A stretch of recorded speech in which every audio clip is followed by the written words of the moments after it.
जी हाँ, नमस्कार। ईपीएस के पेंशन धारकों, इस वक्त की आप सभी के लिए बहुत ही बड़ी और महत्वपूर्ण खबरें लेकर आज की इस वीडियो के अंदर हाजिर हो चुके हैं।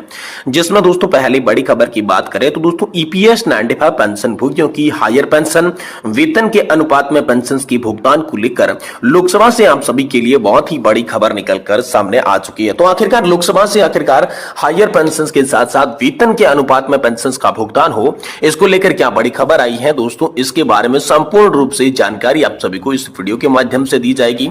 साथ ही दोस्तों यहां पर हमारी सरकार ने खोले 8 लाख कर्मचारियों की पेंशन खाते।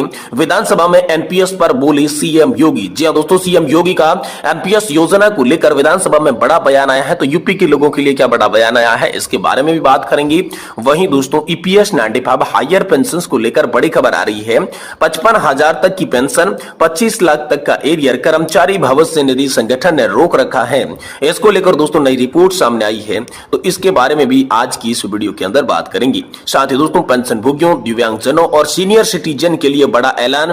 केंद्र सरकार ने आप सभी के लिए बड़ा फैसला दिया है, जिसमें दोस्तों रेलवे किराए में छूट को लेकर आप सभी के लिए नई खबर सामने आ रही है। तो इन तमाम बड़ी खबरों के बारे में दोस्तों आज की इस वीडियो के अंदर संपूर्ण रूप से आप सभी को जानकारी दी जाएगी। इसीलिए अगर आप पेंशन धारक हैं तो आपसे निवेदन करते हैं कि दोस्तों आप वीडियो को लास्ट तक देखिएगा, तभी आपको पेंशन से जुड़ी पूरी खबरें सही सटीक और तथ्यों पर पता चल पाएगी।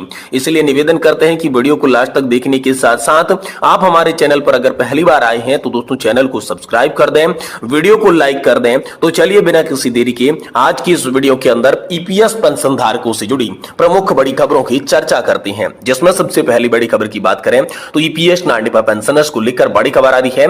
पेंशनर्स के हायर पेंशन वेतन के अनुपात में पेंशन के भुगतान को लेकर लोकसभा से आप सभी के लिए बहुत ही महत्वपूर्ण इंपोर्टेंट खबर निकलकर सामने आ रही है।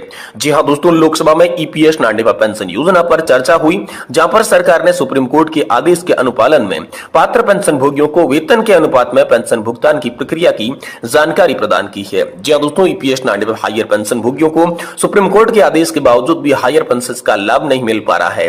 पेंशन के अनुपात में भुगतान, उसकी गणना को लेकर पेंशन भोगियों के मन में की सवाल है। हाल ही में लोकसभा में श्रम और रोजगार मंत्री इस मुद्दे पर सवाल पूछे गए, जो कि उनका जवाब और उत्तर भी मिले हैं। तो चलिए इसके बारे में बात करते हैं। देखिए, आपको बता दें कि लोकसभा में सांसद श्री के राधाकृष्णन ने श्रम और रोजगार मंत्री से पूछा कि क्या सरकार ने 4 नवंबर 2022 को सुप्रीम कोर्ट के आदेश को लागू करने के लिए कोई कदम उठाए हैं। इसके जवाब में श्रम और रोजगार मंत्री सुश्री शोभा करंदलाजे ने बताया कि सुप्रीम कोर्ट के आदेश के बाद कर्मचारी भविष्य निधि संगठन ने पात्र पेंशन भोगियों से आवेदन आमंत्रित किए थे। आवेदन जमा करने की अंतिम तिथि 11 जुलाई 2023 थी। इन आवेदनों पर लागू नियमों के अनुसार कार्रवाई हाल फिलहाल में की जा रही है। वहीं वेतन के अनुपात में पेंशन का भुगतान किया जाए, इसको लेकर बड़ी खबर आई। आगे सांसद श्री के राधाकृष्णन ने यह पूछा कि क्या सरकार ने सुप्रीम कोर्ट के आदेश के अनुसार पेंशन भोगियों को वेतन के अनुपात में पेंशन के भुगतान के लिए आवश्यक राशि की क्या गणना की है। तो दोस्तों इस संबंध में सुश्री शोभा करंदलाजे ने बताया कि पेंशन की गणना ईपीएस 1995 के प्रावधानों के अनुसार की जा रही है, जिसमें यथानुसार गणना का जो प्रावधान है। तो दोस्तों श्री के राधाकृष्णन ने यह सवाल पूछा कि बिना दावेदारी कानूनी उत्तराधिकारियों के लिए कर्मचारी भविष्य निधि पेंशन निधि में बड़ी मात्रा में धनराशि पड़ी है, क्या इस राशि का उपयोग पेंशन से समानुपातिक में भुगतान किया जा सकता है। इस पर सुश्री शोभा करंदलाजे ने बताया कि ईपीएस 1995 के तहत पेंशन फंड एक फंड साझा फंड है और व्यक्तिगत खातों का रखरखाव यहां पर नहीं किया जा सकता। पेंशन फंड वर्तमान में घाटे में है, इसलिए राशि का उपयोग करना इसमें संभव नहीं है। वहीं दोस्तों ईपीएस 95 पेंशन भोगियों की हायर पेंशन को लेकर सुप्रीम कोर्ट के आदेश के बावजूद भी देरी का मुख्य कारण प्रक्रियात्मक है। सरकार के पात्र पेंशन भोगियों से आवेदन मिले, पेंशन की गणना के लिए आवश्यक कदम उठाए जा रहे हैं। हालांकि पेंशन फंड की वर्तमान स्थिति और साझा फंड के रूप में से रखरखाव के कारण पेंशन के समान अनुपात में भुगतान के लिए कोई अतिरिक्त राशि का उपयोग करना संभव नहीं होगा। पेंशन भोगियों को अपनी पेंशन की सही गणना और समय पर भुगतान सुनिश्चित करने के लिए सरकार द्वारा उठाई जा रही कदमों की जानकारी रखना बेहद जरूरी है। ये इंपोर्टेंट खबर हाल फिलहाल में आप सभी के लिए निकलकर सामने आई है। वहीं दोस्तों हमारी सरकार ने खोले 8 लाख कर्मचारियों की पेंशन खाते। विधानसभा में एनपीएस पर बोले सीएम योगी। जी हां दोस्तों, मुख्यमंत्री योगी आदित्यनाथ ने बुधवार को विधानसभा परिषद में न्यू पेंशन स्कीम को लेकर वक्तव्य दिया। एनपीएस पर पूछे गए सवालों का जवाब देते हुए उन्होंने प्रदेश में बीजेपी की सरकार भरने के बाद राज्य के करीब 8 लाख कर्मचारियों के पेंशन खाते खोले गए हैं। उन्होंने कहा कि 2005 में जब न्यू पेंशन स्कीम लागू हुई तब प्रदेश में मुलायम सिंह यादव के नेतृत्व में सपा सरकार थी। वहीं 2007 से 2012 तक बसपा और फिर 2012 से 2017 तक सपा सत्ता में थी। मगर यह दुर्भाग्य की बात है कि एक कर्मचारी पेंशन के खाते यहाँ पर नहीं खोल पाए, लेकिन हमने यहाँ पर हमारी सरकार के अंदर 8 लाख कर्मचारियों की पेंशन खाते खोले हैं।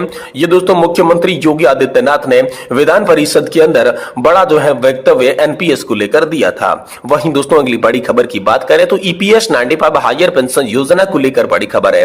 55,000 तक की पेंशन 25 लाख तक का एरियर कर्मचारी भविष्य निधि संगठन ने रोका। जी हाँ दोस्तों, ईपीएस 95 हायर पेंशन पर सबकी नजर टिकी हुई है। कर्मचारी पेंशन योजना के तहत ईपीएफओ से उच्च पेंशन मिलने वाली है। कर्मियों की पेंशन की गणना के अनुसार अधिकतम 55,000 रुपए तक की पेंशन बन रही है, जबकि दोस्तों steel authority of India limited समेत तमाम पीएसयू की पेंशन पर रोक लगा दी गई है।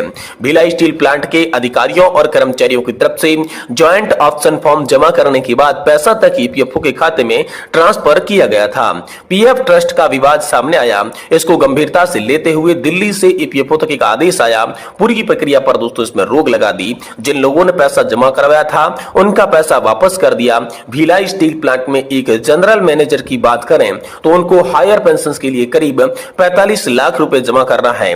इसी साल में उन्हें पेंशन चालू होगी। करीब 55,000 रुपए पेंशन बन रही थी। फिलहाल ऐसे अधिकारी और कर्मचारी हायर पेंशन का इंतजार कर रहे हैं।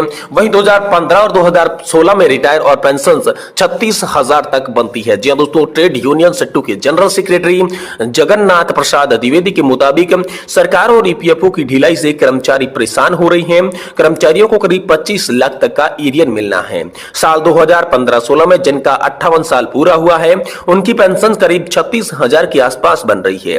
बीएसपी कर्मचारियों की पेंशन गणना के बाद अलग अलग ग्रेड के हिसाब से अलग अलग राशि आई है। हम लोग अब तक जितना भी पेंशन कैलकुलेशन किया है उसमें सबसे ज्यादा करीब 55,000 रुपए की पेंशन जेसीएम में दिखी है। दोस्तों तो सुप्रीम कोर्ट के गाइडलाइन और पेंशन के अधिकार को लेकर बड़ी खबर आई है। Steel executive federation of India Saifee के चेयरमैन और बीएसपी ऑफिसर्स एसोसिएशन के अध्यक्ष नरेंद्र कुमार बचौर का कहना है कि हम लोग लगातार प्रयास कर रही हैं। ईपीएस 95 हायर पेंशन का मामला दिल्ली से हल होना है। सुप्रीम कोर्ट की गाइडलाइन है, उसी के आधार पर पेंशन का अधिकार है। कहीं सुधार करना है तो कहीं कंपनी करेगी, ऐसे में रोक देना ये गलत बात है। वहीं दोस्तों पेंशन भोगियों, दिव्यांगों और सीनियर सिटीजन को लेकर बड़ा ऐलान हाल फिलहाल में सामने आया। केंद्र सरकार का बड़ा फैसला सामने आया है। जी हां दोस्तों, कोरोना काल से पहले वरिष्ठ नागरिकों, सीनियर सिटीजन को रेलवे किराए में छूट दी जाती थी, लेकिन कोरोना के समय इसको बंद कर दिया गया था। अब तक इसको फिर से बहाल नहीं किया गया था। इसी को लेकर राज्यसभा में सरकार से प्रश्न पूछा गया कि क्या सरकार की तरफ से इसका उत्तर मिल चाहिए। तो चलिए हमको पूरी खबर की जानकारी देते हैं, जिसमें नए डिब्बों की शुरुआत करने की योजना सभी के लिए बनाई जा रही है। वंदे भारत ट्रेन में यहाँ पर सुविधा सभी को मिलेगी, इसकी बात की जा रही है। सीनियर सिटीजन को रेलवे किराए में छूट और रियायत दी जाएगी, इसको लेकर बात की। साथ ही ट्रेनों में यहाँ पर जो है आरक्षण जो है सीनियर सिटीजन और पेंशन धारकों को मिलेगा। इसको लेकर दोस्तों हाल फिलहाल में यूनियन बजट 2024-25 के बाद लोकसभा के अंदर रखे गई रेलवे बिल पर बोलते हुए तमाम सांसदों ने मांग उठाई। तो दोस्तों सीनियर सिटीजन को अब यहाँ पर जो है रेलवे किराए के अंदर छूट मिलेगी। साथ ही साथ दोस्तों जो दिव्यांग जन है, जो पेंशन भोगी है, उनको भी रेलवे किराए के अंदर छूट दी जाएगी। जो कोरोना काल से ठीक पहले जैसे उन्हें रेलवे के अंदर लाभ मिलते थे, वैसे लाभ एक बार फिर से पुनः लागू किए जाएंगे। इसको लेकर लोकसभा के पटल पर मांग रखी गई, जिस पर सरकार हाल फिलहाल में विचार कर रही है। ये बड़ी खबर आप सभी के लिए निकलकर सामने आ रही है। दोस्तों वीडियो पसंद आया तो इसे लाइक करें और चैनल को जरूर सब्सक्राइब कर लें।